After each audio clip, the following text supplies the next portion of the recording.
खाली कर. काय चाललंय तुझं? किटी, आशू काय चाललंय हे?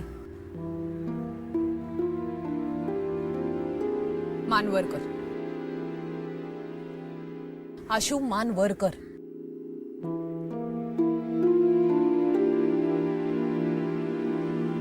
मला सांग, समीरला ताठ मानेनं जगता यावं, दादा बहिणींना मान खाली घालायला लागू नये म्हणून केलंस ना? म्हणून फेडलेस ना ते 10 लाख रुपये? म्हणून सरोगेसीला जाण्याचा निर्णय घेतलास ना तू? मग आता मान खा खाली घालतेस याच्या त्याच्या समोर?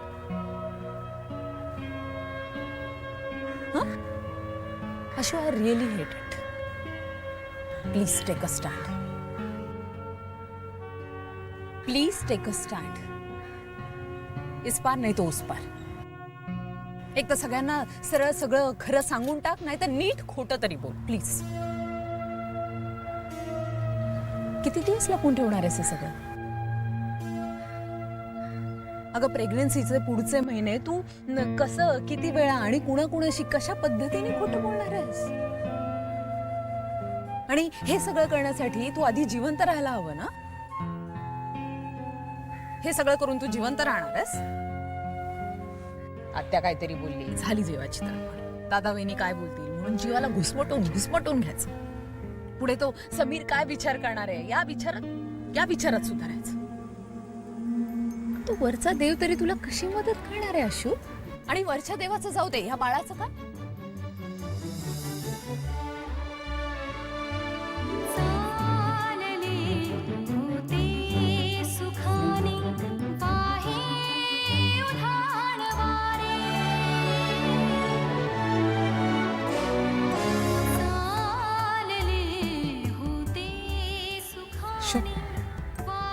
Please take a step.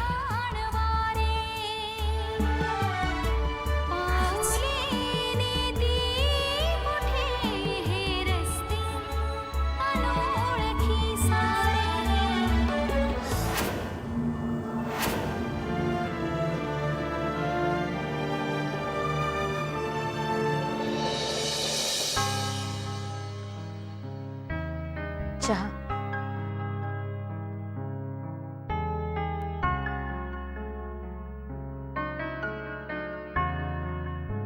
मी अश्विनीला उलट्यांबद्दल बोलले, त्याचा राग आला का तुम्हाला?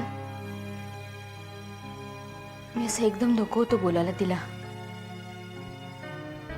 जाऊ दे, तो विषय नको आता. त्रास होतोय मला. नाही हो, खरंच चुकलं माझं.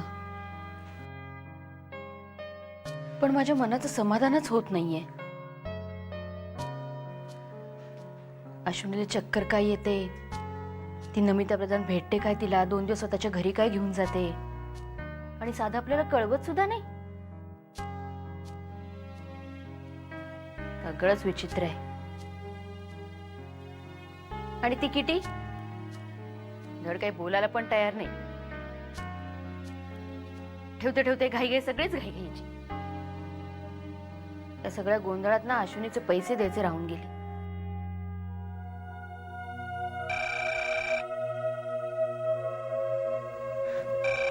येते मी.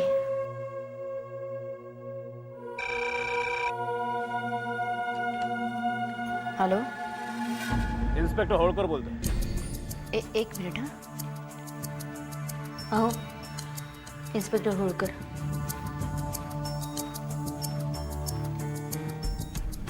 हॅलो, नमस्कार साहेब. मी फोन करणारच होतो आता तुम्हाला. नाही देवधर साहेब, आमचा तपास चालू आहे. आम्ही आता तिची जी मैत्रीण आहे किटी, तिच्यावरती लक्ष केंद्रित केलं आहे. नाही म्हणजे साहेब, काय झालंय माहिती आहे का की अश्विनी सापडली आहे. काय सापडली? कुठे, कशी? अहो म्हणजे आम्हाला कळवायचं नाही का? तुम्ही काय माझ्या फोनची वाट बघत होतात की काय? नाही नाही, कृपया रागावू नका साहेब, पण अहो आत्ताच आली आहे ती घरात. तिला फोन द्या तिला अगोदर. नाही, आत्ता म्हणजे आत्ता डॉक्टरांकडे गेली आहे. आजारी होती 2 दिवस. फूड पॉयझनिंग सारखं काहीतरी झालं होतं. म्हणजे रस्त्यात चक्कर येऊन पडली. नेमक्या त्याच वेळी तिची मैत्रीण आली तिथे आणि घरी घेऊन गेली तिला. त्या धावपळीत मोबाईल राहिला कुठेतरी आणि मग सगळं गडबड उडाली. नाही पण आता सुखरूप आहे ती. हो ठीक आहे अहो, पण आम्हाला वेळेवरती कळवायचं नाही का? आता तक्रार मागे घेणं, तिचं स्टेटमेंट, या गोष्टी तरी वेळेवरती करा. हो नक्की साहेब. धन्यवाद साहेब. हो, खूप खूप मदत झाली तुमची. हा ठीक आहे हो, तुम्हाला मदत करणं आमचं कर्तव्यच आहे हो. ठेवा आता फोन. हो ठेवतो साहेब.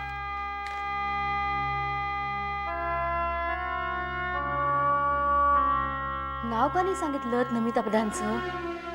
नाव सांगू नका असं सांगितलं ना अश्वने. आपण लपवण्यासारखं काय त्याच्यामध्ये? माझ्या मनाचं अजून समाधान होत नाहीये. जाऊ दे, परमेश्वराने हातीपायी धड घरी आणलंय तिला, हेच खूप झालं. आता आणखीन काही घडू नये आणि वेगळं काही ऐकायला लागू नये, एवढी एकच इच्छा आहे.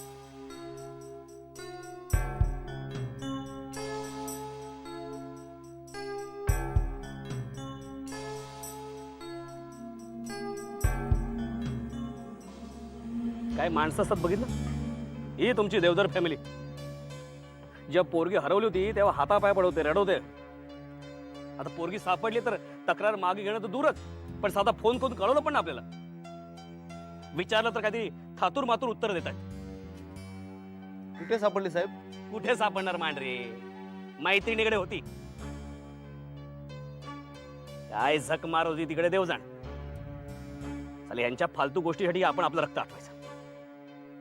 बरं, मैत्रिणीचं नाव विचारलं तर सांगायला तयार नाहीत. येऊ देत, आता तक्रार मागे घ्यायला येऊ देत, बघतो मी त्यांना. मग फाईल बंद करायची आता साहेब? नाही, एवढ्यात नाही मांडरे.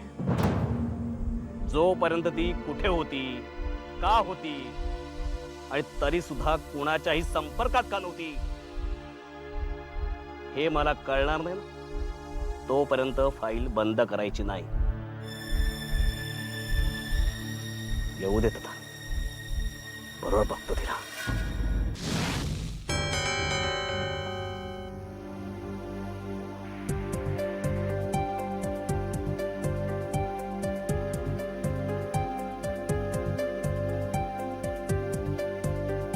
मी फोन करते किटीला. मी तर नको.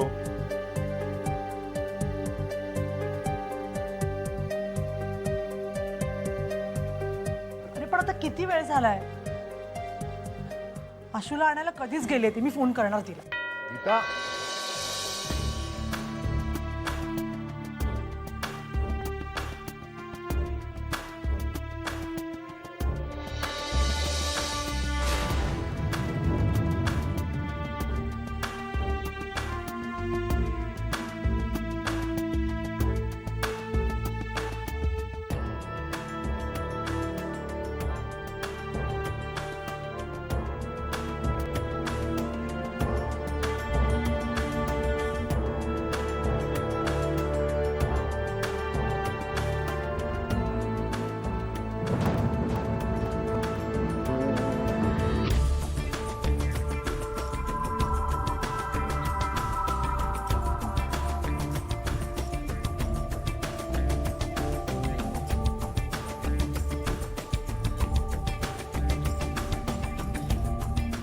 कशी आहेस?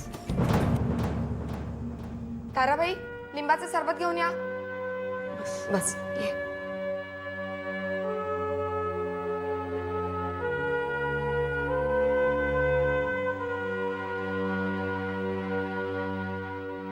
कशी आहेस? अश्विनी न सांगता तू शुभंकर,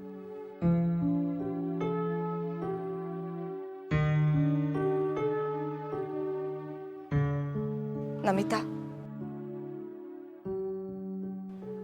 तिला विश्रांती घेऊ दे. कोणी बोलू नका तिला.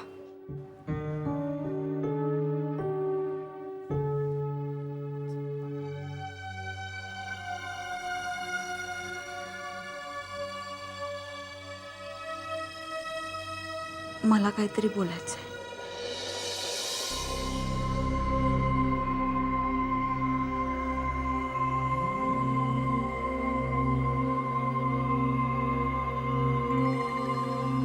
काय बोलायचं? मी सगळ्यांशी खूप खोटं बोलते. इतकं खोटं मी आयुष्यात कधीच बोलले नसेल, ते सुद्धा अशा माणसांशी जी माझ्या सगळ्यात जवळची आहे.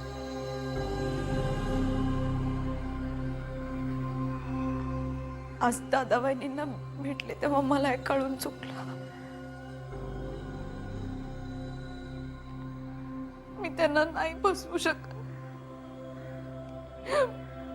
माझी घुसमट होते.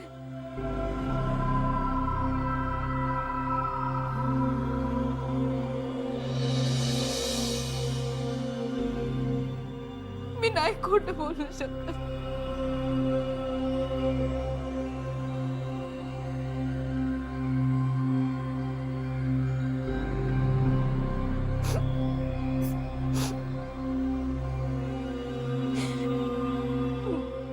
म्हणून मी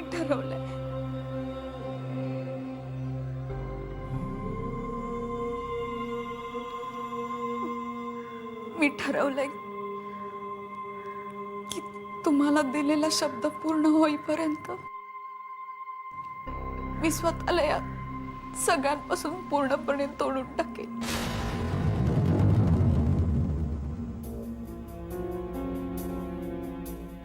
आणि नोकरी सोडून दे.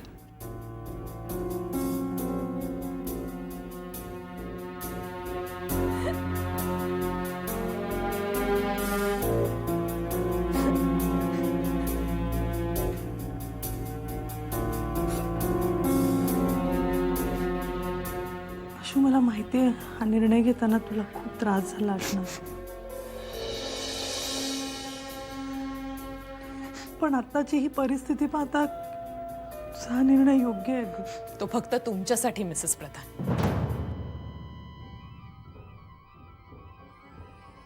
तिच्यासाठी फसवणूक कायमच आहे ना. फक्त दृष्टीआड सृष्टी एवढंच. तू तुझी काळी जीभ घेऊन इथून चालती होशील ना तर बरं होईल. माझ्या प्रत्येक आनंदावर तुच्छतेने मारा करायची काही गरज नाहीये किटी. नाही मिसेस प्रधान, जीभ काळी नाहीये माझी. माझी जीभ फक्त सत्य बोलते.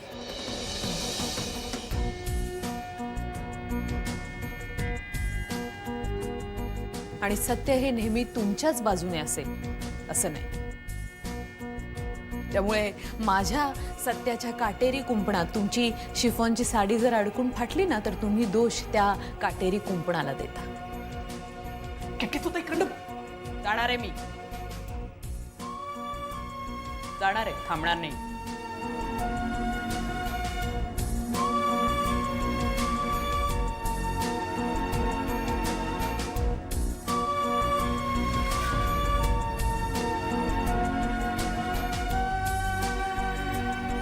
अशी काळजी घ्या.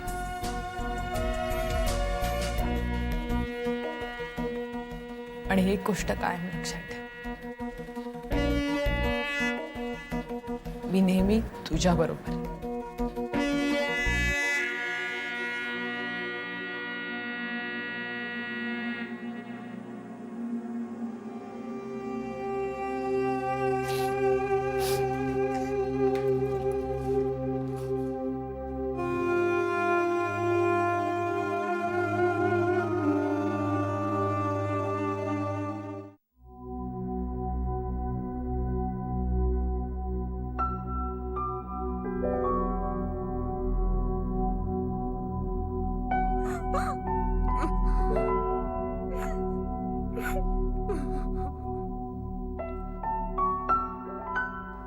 किटी,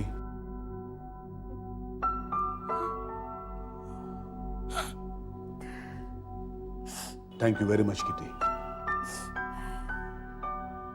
तू जे काही केलंस आमच्याकरता त्याबद्दल कुठल्या शब्दात मी आभार मानू I don't know.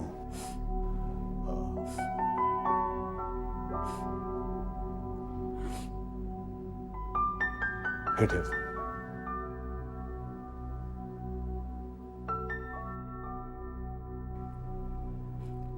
Well sed mister प्रधान. पण आशू माझी मैत्रीण आहे, जेव्हा भावाची, आणि तिच्यासाठी मी काहीही करू शकते. मला माहिती आहे किटी, पण तू जे काही केलंस ते आमच्याकरता खूप महत्वाचं होतं. Okay,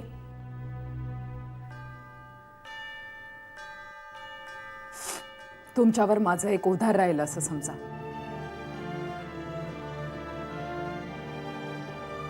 And I would like it that way.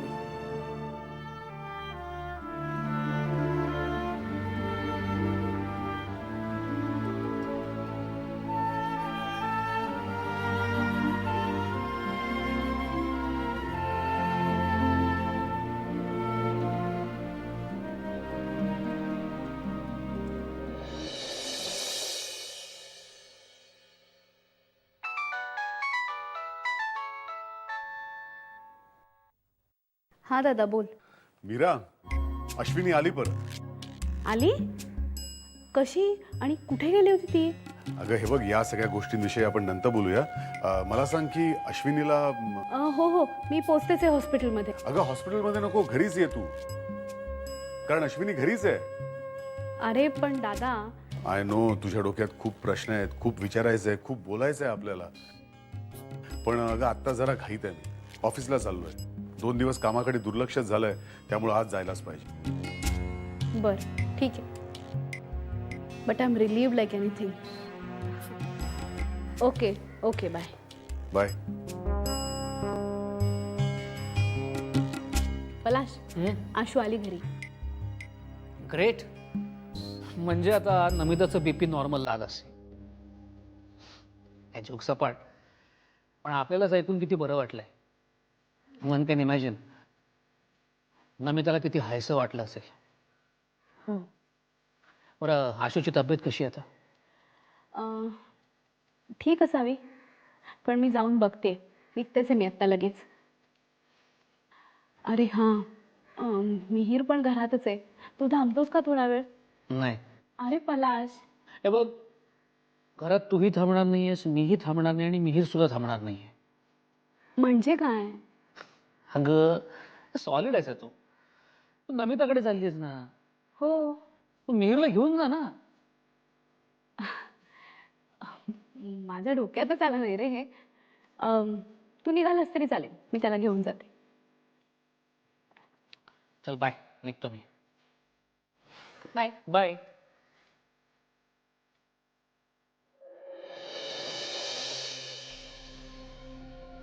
डोळे उघडून स्वतःकडे बघायची भीती वाटते.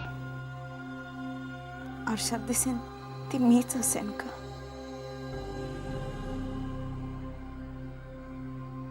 ही खोटं बोलणारी, दादा वहिनींना फसवणारी, चोरासारखं जगणारी मीच आहे. हे सगळं मी थांबवणार आहे असं मी मिसेस प्रधानांना सांगितलं. पण कसं थांबवणार?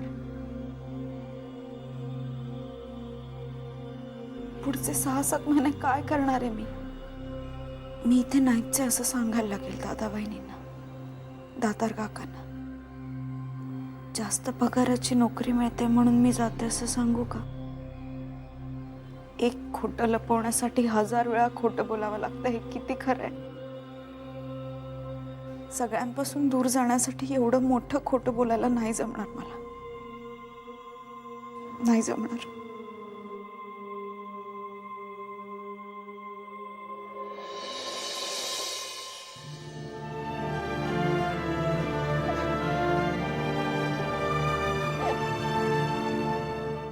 माझी तडफड तुला कळते ना समीर, तुला कळतंय ना.